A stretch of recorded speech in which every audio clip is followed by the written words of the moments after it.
April here. Jason here. We are Dallas wedding photographers, and we have shot over 100 weddings and even more families and seniors, and now we want to teach you how to shoot. Yes, we do. And that's why today in this YouTube, we're going to be talking about what to do when it's slow, because we know that we had difficulty trying to figure that out when we first started. Yes. And so we wanted to share some of the things that we did. But before we do that, we think it would be awesome if you would pause this video really quickly and check out our freebie. Yeah, we have a masterclass with you in mind. So if you're a new photographer, or maybe you're just kind of getting your toes wet in the photography world, this is going to go over exposure, triangle. It's going to go over different ways you can do your composition and posing. Yes, and it's like an hour long, so there's a lot of good content in there. Yeah. So if you want to click on that link and download that for free, that would be awesome. We would appreciate it if you did. We made it. Hey, so let's get into today's meaty topic, shall we?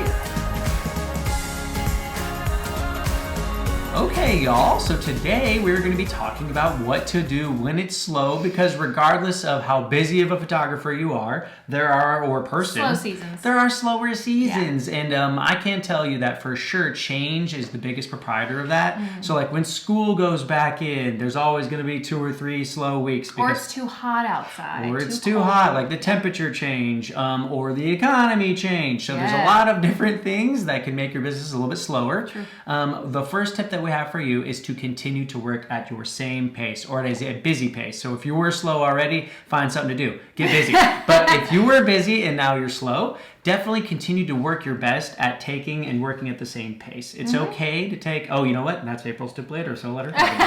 But definitely try and push yourself just to keep working at the same pace, and think of things. What can I do? Like posting in groups for sure. Reuse old content. If you forgot to do a blog because you were so busy in the past, maybe whip that out into a blog. Blogs are awesome because people read that, and especially like if it's a wedding, the person that was the subject will whoever you shot at the wedding, I'm struggle bus right now, y'all.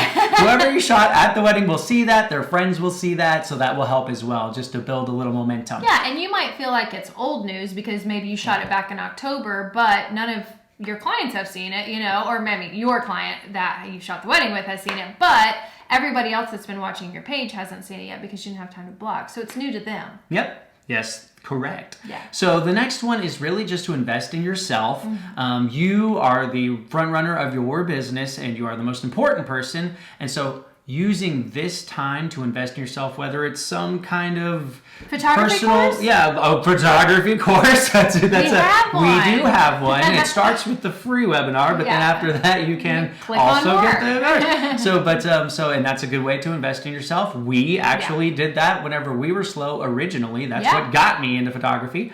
And then also, even if it's a personal goal, it doesn't have to be photography related. Whatever that is that you're like, hey, I need a win here. Yeah. It's slow right now. When we are slow, we need wins. Because throughout the day, if I don't have a win every day, I'm like, So whatever it is that you're like, well, that would be a win. We'll go ahead and focus on that. That way, you're still staying motivated.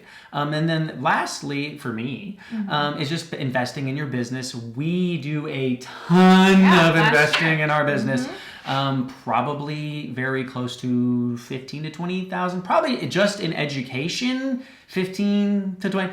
Anyway, so a lot of money just in education alone. For ourselves. In our business. Facebook class, master class. I'm sure there's just plenty of things that we invested in that wasn't even like equipment related, that we learned a lot from. And the cool thing about that is you can take that and then educate other people for free, and then maybe after you get a good following of that, you make money off of that. You never know. But regardless, investing in yourself, number one, investing in your business is huge. Yeah, especially during a slow season. If I start to get like a little frustrated or like, oh my gosh, like things aren't going on, it always gives me a high to be able to see someone else win, or me be able to mentor someone else and see their wins. So that is so exciting. But also, along with that, you could teach a workshop. So that's an idea. If you want. And a lot of times in January, I get really slow, at least before weddings. Weddings too. They tend to slow down in January. We'll start booking for the year, but as far as shoots go, they're not as busy. Everybody just went out of Christmas, the holidays and all of that.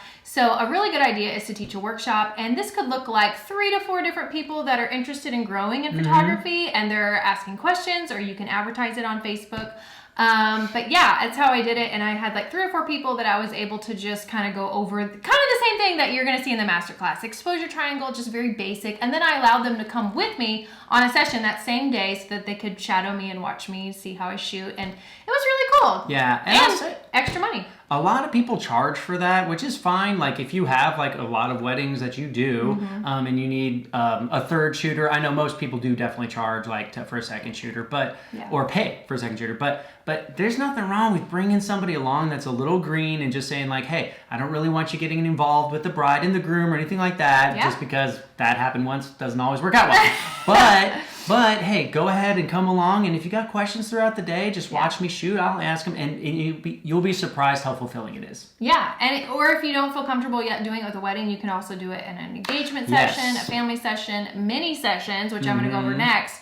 But yeah, you can invite someone to come along with you just to shadow you if they're new at photography altogether and they just want to check out mini sessions. So that's another great thing to do during the slow season is to plan out your calendar. I have a quarterly calendar on the wall here, and I've written out different dates. It's huge. Big. But it's a good time to plan out the year if you're going to be planning on doing mini sessions, family sessions, engagement sessions, senior sessions, all the things. Think about the weather and what it's going to look like. Go ahead and get in contact with maybe your brides if they're looking for a bridal session. But take time to really plan out your business, and especially for like mini sessions that are like blue bonnets, and see which ones that you're going to do, and just take time to do that. Yeah, if you're scheduling mini sessions like blue bonnets or like we'll do red truck minis, you definitely need to be like 3 months out to give people time to prep, but also the fact that like, I don't know why, but people don't last minute schedule minis typically. Like normally we'll get them all 2 to 3 months at a time. Yeah, I used to not be a very good planner with minis. I'd be like, oh, it's April. I should plan blue bonnet minis. And you can actually make really good money from blue bonnet minis. So if you have an email list, you can start targeting them now, or you can start building that list now if you're thinking about selling the blue bonnets later. So you can do a push for that when it gets closer, but at least you're prepared. So another great thing to do, and Jason kind of mentioned this earlier, but I was getting ready to. It's a really good time to just rest. And I know that for me, especially, I'm Enneagram 3. I don't know if you're into Enneagrams. I know he told me the other day, he was like, did you know that Enneagrams might be satanic? And I was like, what? Some kind of a thing. I think if you use it incorrect, I don't know. I was like, there's nothing wrong with Enneagrams. Anyway. I don't think there's anything wrong with Enneagrams, but I am a 3 as far as the Enneagram scale. So it's really hard for me to not feel accomplished and just have that reward if I'm not working. But I know my worth is not just about photography. So sometimes it's good just to kind of step out of photography. If you can take a couple weeks off, if you can take a month off during the slow season, this is a great time for you just to rest, do something else, like get out of photography world, like do something else besides photography, like learn how to knit, or I don't know, take a yoga class. This is the worst person at that, by the way, just so y'all know. I know. I am preaching to myself right now, but I need to take seasons of rest. Everybody needs to take seasons of rest just to spend time outside of photography so you can recoup and not be giving from an empty cup. So it's always good to like refill, refuel, and come back and be better. So invest in yourself, invest in your business, really be proactive as far as your planning goes. Yeah. Give to others. And I can say out of all of the things, the most gratifying is giving to others.